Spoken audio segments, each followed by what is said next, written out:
Lulu Gulf ഫോക്കസിലേക്ക് സ്വാഗതം. ജീവിക്കാൻ വേണ്ടി പലതരം വേഷങ്ങൾ പല തൊഴിലിലൂടെയും മറ്റും നിർവഹിക്കുന്നവരാണ് പലരും. വിദ്യാഭ്യാസമുണ്ടായാലും ഇല്ലെങ്കിലും ജീവിതം നമുക്ക് മുന്നിൽ ഏതെങ്കിലും ഒരു വേഷമണിയാൻ ആവശ്യപ്പെടുന്നു. അത് അണിഞ്ഞു കഴിയുമ്പോൾ നമ്മുടെ ജീവിത വഴി ഇതല്ലെന്ന് പിന്നീട് തിരിച്ചറിയുന്നു. അങ്ങനെ സ്വന്തം കഴിവിൻ്റെ വഴി തിരിച്ചറിഞ്ഞ ഒരു നാദാപുരം സ്വദേശി ഫൈസൽ നാദാപുരം. അദ്ദേഹമാണ് ഗൾഫ് ഫോക്കസിലെ ഈ ആഴ്ചയിലെ കവർ സ്റ്റോറി. ഒരു ഓട്ടോറിക്ഷ ഡ്രൈവറായിരുന്ന ഫൈസൽ നാദാപുരം ഇന്ന് സോഷ്യൽ മീഡിയയിലെ തിളങ്ങുന്ന ഗായകനാണ്.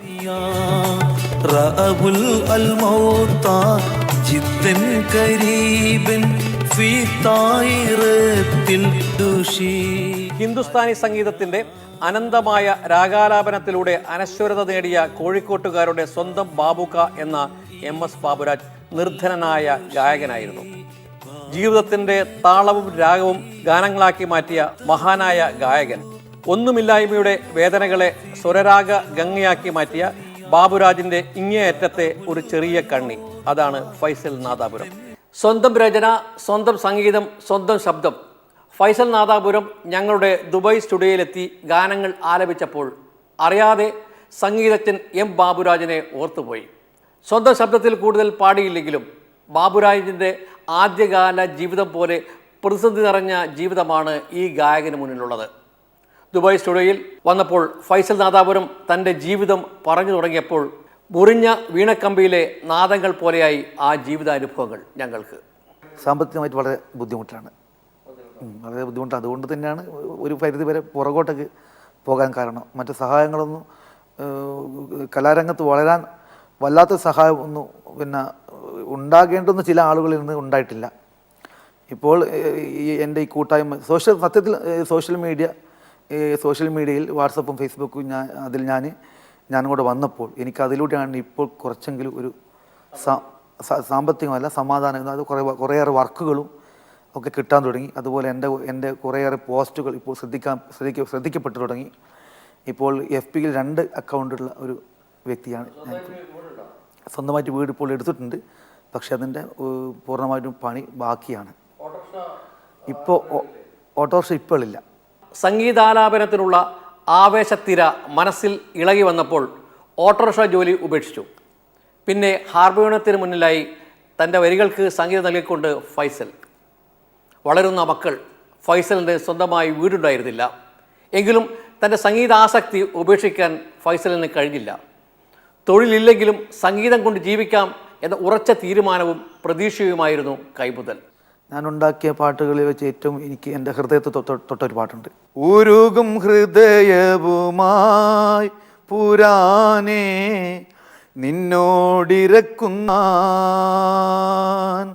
ഉദവി നൽകുന്നോനേ റഹീമേ നിന്നെ നമിക്കുന്നു ഞാൻ. കരയും കണ്ണുമായി തകർന്ന മനസ്സുമായി, കരയും കണ്ണുമായി തകർന്ന മനസ്സുമായി നിന്നോട് തേടുന്നു ഞാൻ. ഉരുകും ഹൃദയവുമായി പുരാനേ നിന്നോടിരക്കുന്നു ഞാൻ. കലാഭവൻ മണിക്ക് ഫൈസൽ നാദാപുരത്തിൻ്റെ ഗാനങ്ങൾ ഏറെ ഇഷ്ടമായിരുന്നു. ഒരു ദിവസം ഷൂട്ടിംഗ് ലൊക്കേഷനിൽ ചെന്ന് ഫൈസൽ മണിയെ കാണുകയും താൻ രചിച്ച സംഗീതം നൽകിയ പാട്ടുകൾ ആലപിക്കുകയും ചെയ്തു. കലാഭവൻ മണിക്ക് ആ ഗാനങ്ങൾ എല്ലാം തന്നെ ഇഷ്ടമായി.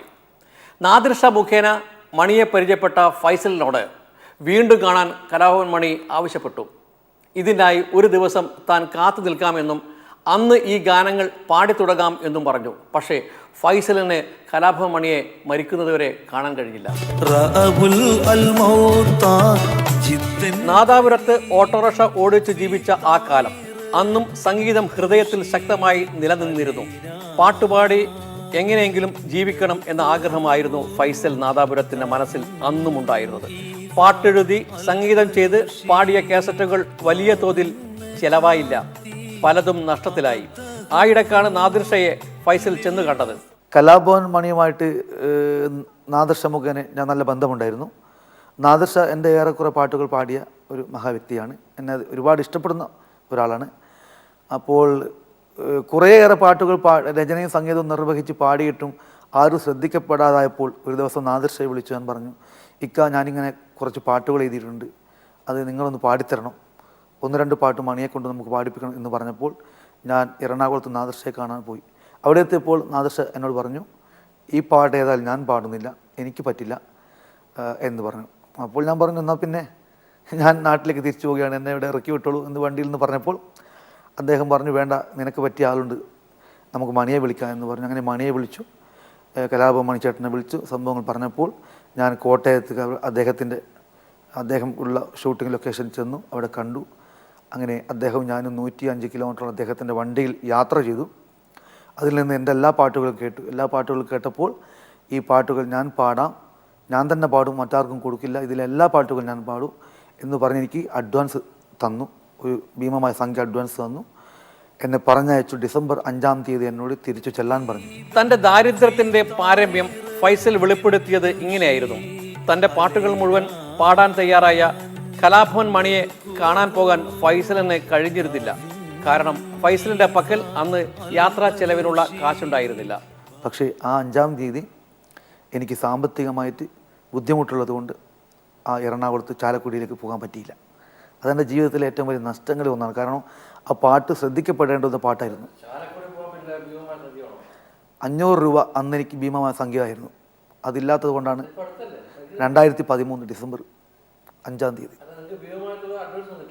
തന്നിരുന്നു. അത് 3 മാസങ്ങൾക്ക് അപ്പുറമാണ്. പക്ഷെ അന്നത്തത് ഇല്ല, അത് സാധാരണക്കാരനായ എനിക്ക്, അത് ഞാനൊരുപാട് സാമ്പത്തിക ബുദ്ധിമുട്ട് അനുഭവിക്കുന്ന ഒരു വ്യക്തി എന്ന നിലക്ക് അന്നത്തെ ദിവസം കേവലം 500 രൂപ പോലും കിട്ടിയില്ല എന്നാണ് സത്യം. പിന്നെയും വിളിച്ചപ്പോൾ പിന്നെ കർണാടകയിൽ പോയിട്ട് കണ്ടപ്പോൾ പിന്നെയും വിളിച്ചപ്പോൾ അന്ന് എനിക്ക് പനിയായിരുന്നു, പോകാൻ പറ്റിയില്ല. ഫൈസൽ ദുബായിലെത്തിയത് ഒരു ദൗത്യ നിർവഹണവുമായിട്ടാണ്.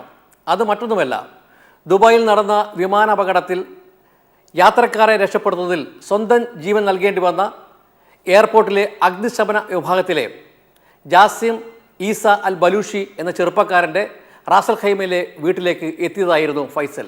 ആ അപൂർവ സന്ദർശനത്തിന് വഴിയൊരുക്കിയതോ ഫൈസലിൻ്റെ പേരിലുള്ള വാട്സപ്പ് കൂട്ടായ്മയായിരുന്നു. എല്ലാ ദിവസവും രാവും പകലും 200, 300, 400 മെസ്സേജ് വരും. അവരെല്ലാവരും നല്ല സപ്പോർട്ടാണ്. അവരാണ് എന്നെ ഇവിടെ എത്തിക്കാനുള്ള എല്ലാ മാർഗങ്ങളും ഉണ്ടാക്കിയത്. ഇതിൻ്റെ സാമ്പത്തിക ചിലവ് അവരാണ് വഹിച്ചത്. പിന്നെ സുൽഫീഖർ കോട്ടപ്പള്ളി എന്ന് പറയുന്ന ഒരു മഹാവ്യക്തിയാണ് എന്നെ ഇപ്പോൾ എന്നെ വിടാതെ പിന്തുടർന്നുകൊണ്ട് 10 വർഷത്തോളമായിട്ട്. പിന്നെ ഫൈസൽ നാദാപുരം എന്ന് പറയുന്ന എരോത്ത് ഫൈസൽ എന്ന് പറയുന്ന ഒരു മഹാവ്യക്തി എന്നെ ഇവിടെ എത്തിക്കാൻ വേണ്ടിയിട്ട് പല ശ്രമങ്ങളും ശ്രമിച്ചിട്ടുണ്ട്. ഫൈസൽ നാദാപുരത്തിൻ്റെ ജാസിമിനെ കുറിച്ചുള്ള അനശ്വരത വിളിച്ചോതുന്ന ആ ഗാനം ജാസിമിൻ്റെ റാസൽ ഖൈമയിലെ കുടുംബങ്ങളെ വാട്സപ്പ് ഗ്രൂപ്പ് കേൾപ്പിച്ചു. അറബ് ഭാഷയിലുള്ള ആ ഹൃദയ ധ്രുവീകരണ സ്വഭാവമുള്ള ഗാന സമർപ്പണം ജാസിമിൻ്റെ മാതാപിതാക്കൾക്ക് ഏറെ ഇഷ്ടമായി. വേദനയോടെ കൂടിയാണെങ്കിലും അവർക്ക് ഫൈസലിനെ ഒന്ന് നേരിൽ കാണണമായിരുന്നു. അങ്ങനെ ഫൈസലിനെ സഹായിക്കുന്ന വാട്സപ്പ് ഗ്രൂപ്പ് കൂട്ടായ്മ വിസയും ടിക്കറ്റും നൽകി ഫൈസലിനെ ദുബായിലെത്തിക്കുകയായിരുന്നു. നേരെ റാസൽ ഖൈമയിലേക്കുള്ള വീട്ടിലേക്ക് പോവുകയും ചെയ്തു.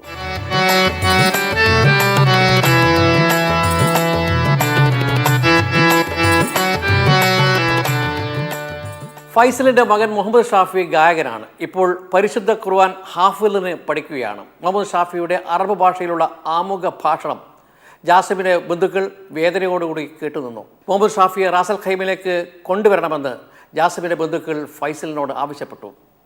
സംഗീതം ശാസ്ത്രീയമായി പഠിക്കാൻ നിർവാഹമില്ലാത്ത നിർധനനായ ഗായകൻ ഫൈസൽ നാദാപുരത്തിന് റാസൽ ഖൈമയിലെ അറബ് വംശജരിൽ ലഭിച്ച അനുമോദന വാക്കുകൾ മൂല്യം നിർണ്ണയിക്കാൻ കഴിയാത്തതാണ്.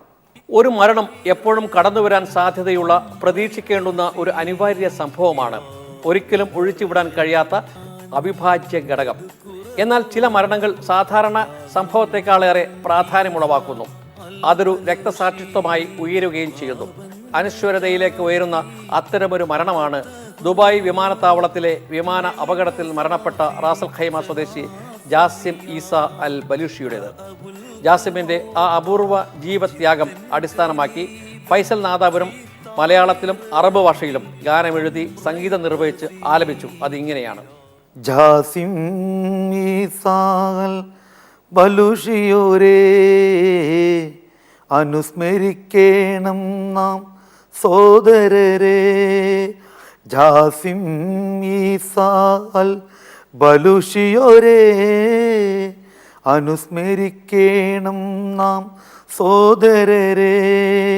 അറബിൻ്റെ നാട്ടിൽ അകലെ ദുബായിൽ മരണം മുന്നിൽ കണ്ട 300 പേരെ. അറബിതൻ നാട്ടിൽ ഇവിടെ ദുബായിൽ മരണം മുന്നിൽ കണ്ട 300 പേരെ. രക്ഷിക്കുവാനാ രക്ഷാകവാടം സാധ്യമാക്കി ത്യജിച്ച ഷഹീദവരെ. അങ്ങനെ ജാസിം എന്ന മനുഷ്യസ്നേഹിയായ ചെറുപ്പക്കാരന്റെ സ്മരണകൾ ഉണർത്തുന്ന ഗാനവുമായി ഫൈസൽ റാസൽ ഖൈമിലെത്തി. ഹൃദ്യമായ സ്വീകരണം. ഫൈസൽ ആ ഗാന സമർപ്പണം നിർവഹിച്ചപ്പോൾ അവിടെ ഉണ്ടായിരുന്നവരുടെ കണ്ണുകൾ ബാഷ്പീകരിച്ചു. വീട്ടിൽ പോയപ്പോഴുള്ള അവസ്ഥ ശരിക്കും നമ്മുടെ മലയാളികളെ അത്ഭുതപ്പെടുത്തുന്ന ഒരു അവസ്ഥയായിരുന്നു. സ്നേഹം കൊണ്ട് പൊതിഞ്ഞു, വാരി പുണർന്നു, അതുപോലെ തന്നെ ആലിംഗനം ചെയ്തു. 2 മണിക്കൂർ സമയം വരെ അവർ നമ്മളെ വിടാതെ നമ്മുടെ പിന്തുടർന്നു എന്നതാണ് സത്യത്തിൽ സ്നേഹം എന്താണെന്ന് മലയാളിയായ എനിക്ക് അറിയാൻ സാധിച്ചത് അറബിയിൽ നിന്നാണ്, അറബികളുടെ ഇടയിൽ നിന്നാണ്.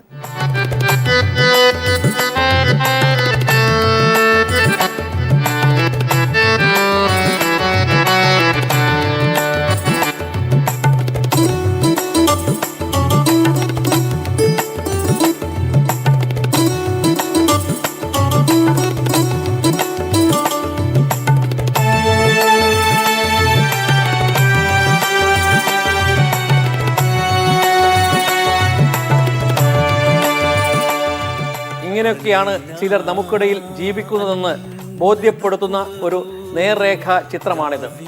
ഫൈസൽ എല്ലാം ദൈവത്തിൽ അർപ്പിച്ച് ജീവിക്കുന്നു. തൻ്റെ ഉള്ളിലെ കഴിവ് മറ്റുള്ളവരിലേക്ക് എത്തിക്കാൻ തൻ്റെതായ രീതിയിലുള്ള ശ്രമം നടത്തുന്നു.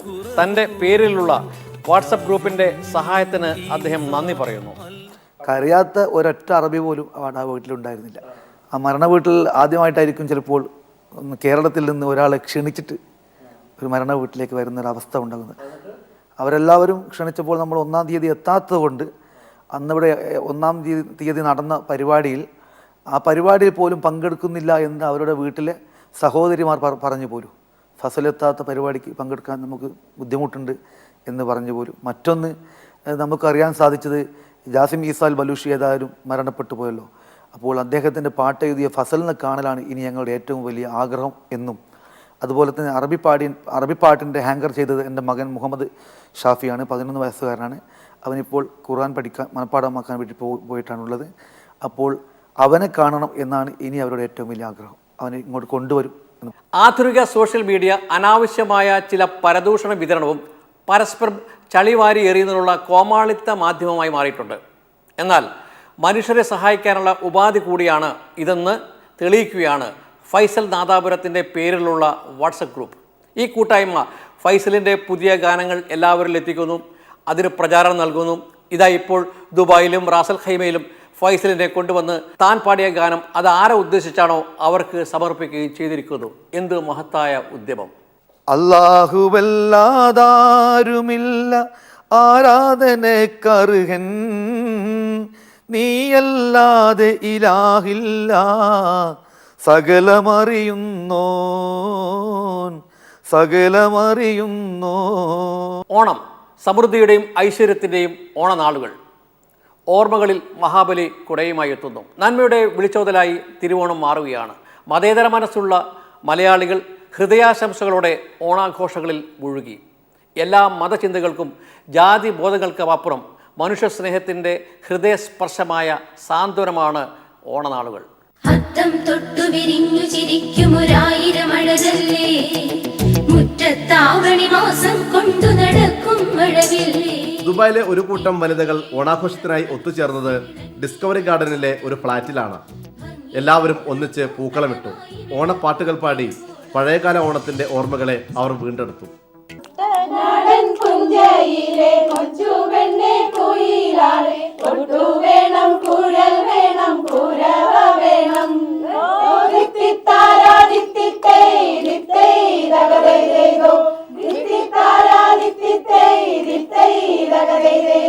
തിരക്കിട്ട പ്രവാസ ജീവിതത്തിനിടയിൽ നഷ്ടമാകുന്ന ആഘോഷങ്ങളെ തിരിച്ചു പിടിക്കുകയാണ് ഇവർ.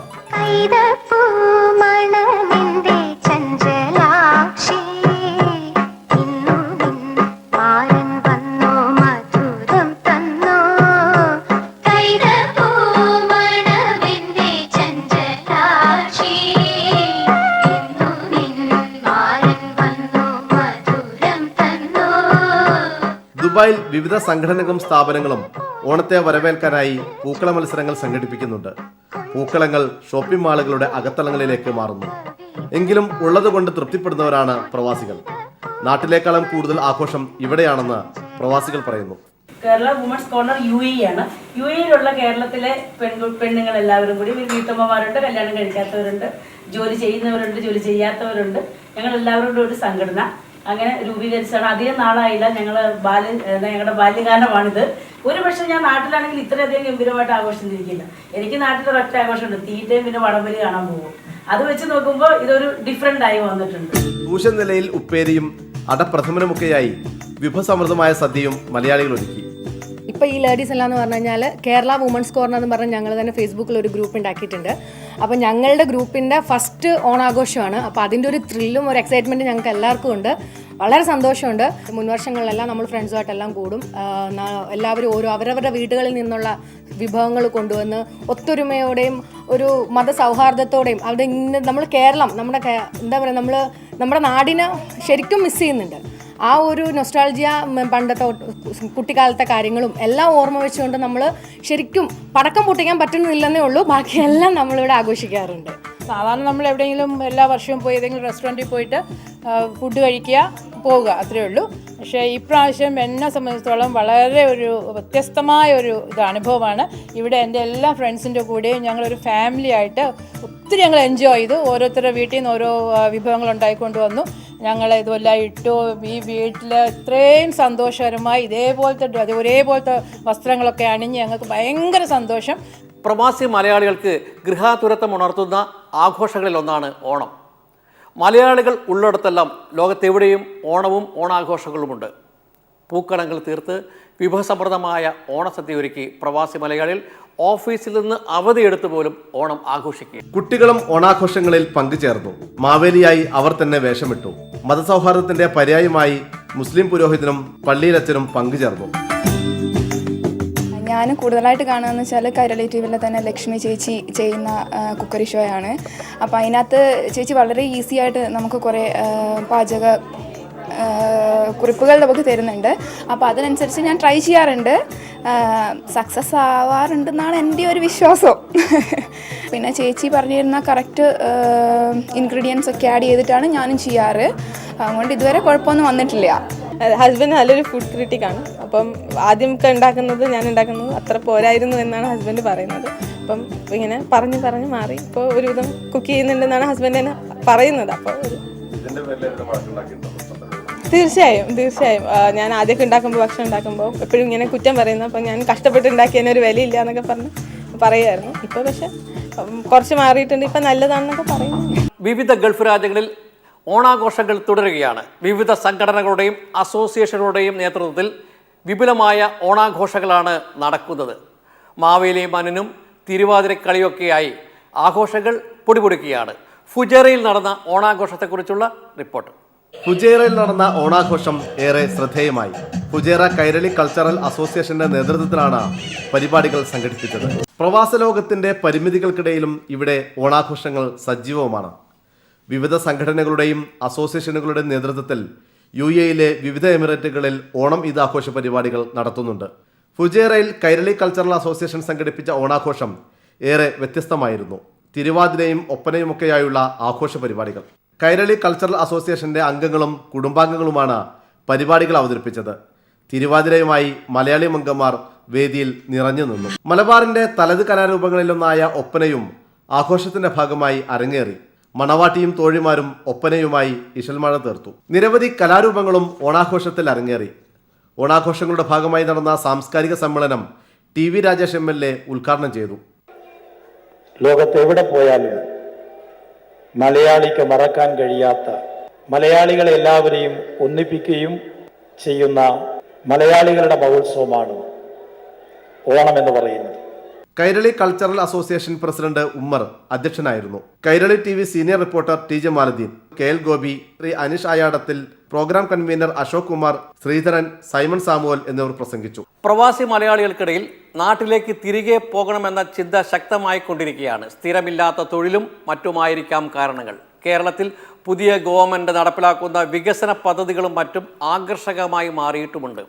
എങ്ങനെയെങ്കിലും ജീവിക്കാനുള്ള വക നാട്ടിൽ കണ്ടെത്താം എന്ന ആത്മവിശ്വാസം നാട്ടിലേക്ക് തിരികെ പോകാനുള്ള ആവേശമായി മാറിയിട്ടുണ്ട്. എന്നാൽ നാട്ടിൽ പോകും മുമ്പ് പലരും ചെയ്യുന്നൊരു കാര്യം 10-20 വർഷമായി ഗൾഫിൽ തൊഴിൽ ചെയ്ത് ലഭിച്ച സമ്പാദ്യം മുഴുവനും ഏതെങ്കിലും കൂട്ടുകച്ചവടത്തിനോ സ്വന്തം ബന്ധുക്കളെയോ ഏൽപ്പിച്ച് അതിൻ്റെ വിഹിതം വാങ്ങാനോ ബന്ധുക്കളെ ഏൽപ്പിച്ച തുക തിരിച്ചു വാങ്ങാനോ ചെല്ലുമ്പോഴാണ് അവസ്ഥ മനസ്സിലാക്കുന്നത്. ഇവരാരും പണം തിരിച്ചു കൊടുക്കുന്നില്ല, വിഹിതം നൽകുന്നില്ല. എന്തു ചെയ്യും? നിസ്സഹായരായി മാറുന്ന പ്രവാസി മലയാളികൾ.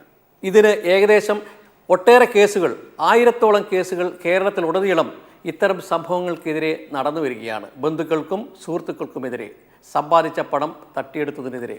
കേസും കൂട്ടം കഴിയുമ്പോഴേക്കും ഗുരുതരമായി എന്തെങ്കിലും അസുഖം, മാനസികാഘാതം കൊണ്ട് വന്നിരിക്കുകയും ചെയ്യും. അധ്വാനിച്ച സമ്പാദ്യം സ്വന്തമായി തന്നെ സൂക്ഷിക്കണം എന്ന സന്ദേശമാണ് ഇത്തരം അനുഭവങ്ങൾ നമുക്ക് നൽകുന്നത്. ഗൾഫ് ഫോക്കസ് അടുത്ത ആഴ്ച വീണ്ടും കാണാം. നമസ്കാരം.